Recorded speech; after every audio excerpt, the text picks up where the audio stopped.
अब तुम मुझे बताओ, जो गॉड अपनी वाइफ के मरने पे ऐसे कॉमन मैन की तरह रोता है, वो गॉड हो सकता है क्या? किसी भी लड़की के साथ कुछ भी करेंगे, रास लीला करेंगे। Stop it Asifa, now you are crossing the line. तुझे पता ही क्या है कृष्ण के बारे में? जो हम हमेशा खाने से पहले अल्लाह ताला से प्रे करते हैं।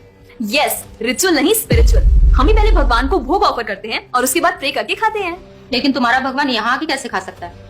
जैसे वो तुम्हारी दुआ कानों से सुन सकता है, वो वैसे ही यहाँ पर आके खा भी सकता है। भगवान का फॉर्म पर्सनल है। अगर वो कानों से सुन सकते हैं तो मुंह से आके खा भी सकते हैं। उनके कान और मुंह दोनों है। शालिनी, तुम प्रे नहीं करती खाना खाने से पहले?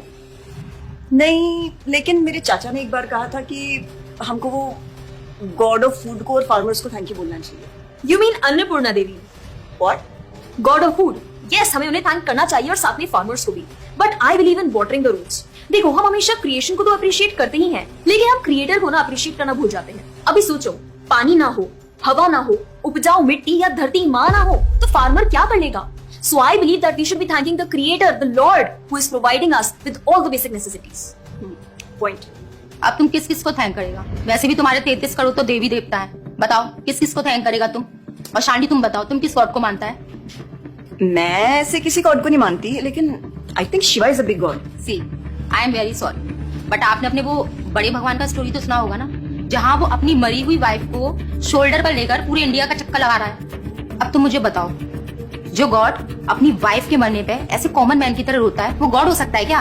अच्छा, may be, I don't know much about this story, but he is very famous and north में तो राम जी भी बहुत फेमस है ना। उनका स्टोरी तो तुमको पता होगा ना, सबको पता है। उनकी वाइफ को रावण ले गया था।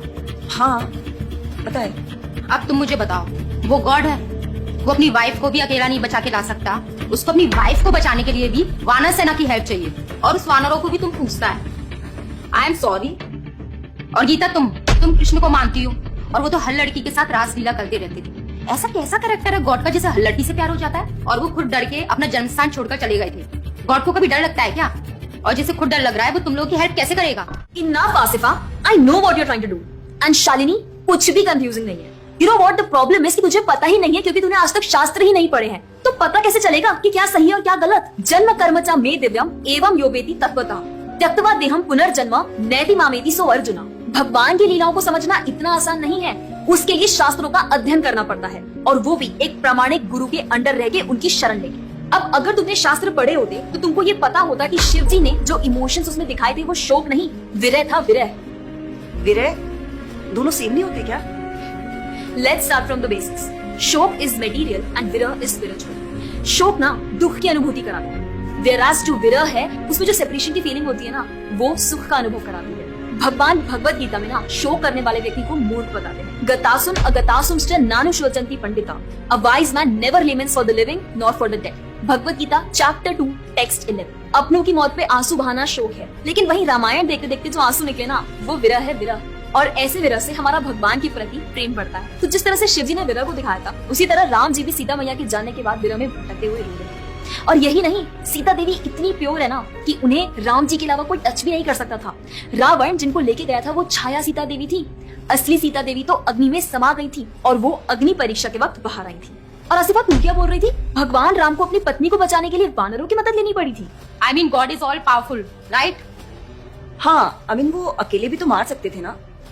यार शालिनी, अगर तूने कभी रामायण पढ़ी होती तो तुझे पता होता, जब खर और दूषण आए थे अपने 15,000 ऐसे दानवों के साथ जो इंसान को खा जाते थे, उन सब के साथ राम जी ने अकेले बिना किसी की हेल्प के उन सबके चिथड़े उड़ा दिए थे। अब ऐसे राम के लिए रावण को मारना मुश्किल है क्या? हाँ, लेकिन बाद में वानरों की हेल्प क्यों ली? उनको अपनी सेवा में लगाने के लिए, उनकी ग्लोरीज बढ़ाने के लिए। अरे उन्होंने तो एक छोटी सी गिलहरी तक को अपनी सेवा में लगा लिया था। What? कभी पढ़ा हो तो पता हो ना। खैर, और हम हनुमान जी की पूजा इसीलिए करते हैं क्योंकि भगवान तक पहुंचने का रास्ता उनके भक्तों की सेवा है। जब भगवान देखते हैं कि मेरे भक्तों का गुणगान हो रहा है या कोई सेवा कर रहा है, तो वो बहुत खुश होते हैं। जैसे मैं तेरी मॉम के सामने अगर तेरी तारीफ करूं तो वो खुश होती है ना। पॉइंट। इसी तरह भगवान हमसे खुश होते हैं जब हम उनके भक्तों की सेवा करते हैं, पूजा करते हैं। और रही बात 33 करोड़ देवी देवता की, आसिफा तो मुझे ये बता, what is your favourite genre in movies? Psychological thriller. और शालिनी तेरी? Romantic and comedy. एग्जैक्टली। जैसे हर किसी का अपने नेचर के अकॉर्डिंग फेवरेट जॉनर होता है, वैसे ही भगवान ने हर किसी की नेचर के अकॉर्डिंग व्यक्ति के लिए उसके नेचर के अनुसार वेद और पुराण दिए हैं, और उन्हीं पुराणों को फॉलो करके लोग अपनी देवी देवता की तरफ अट्रैक्ट होते हैं। और ये सभी देवी देवता भगवान की ही सेवा कर रहे हैं।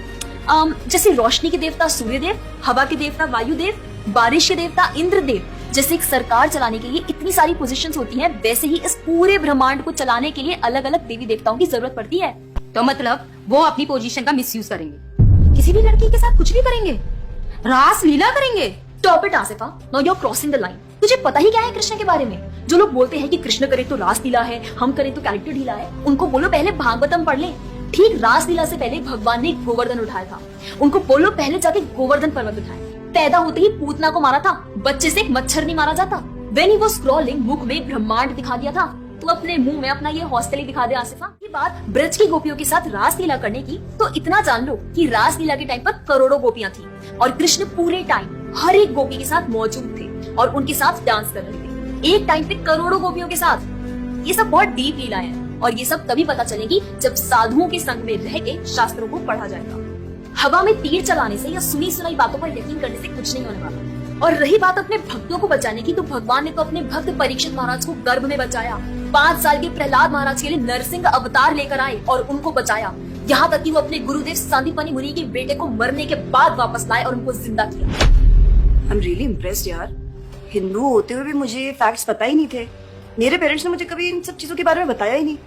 हाँ, पेरेंट्स ही तो गलती है, लेकिन हम भी तो वही कर रहे हैं जो उन्होंने किया। We are not learning about our culture, not reading Ramayana, Mahabharata और भगवत गीता।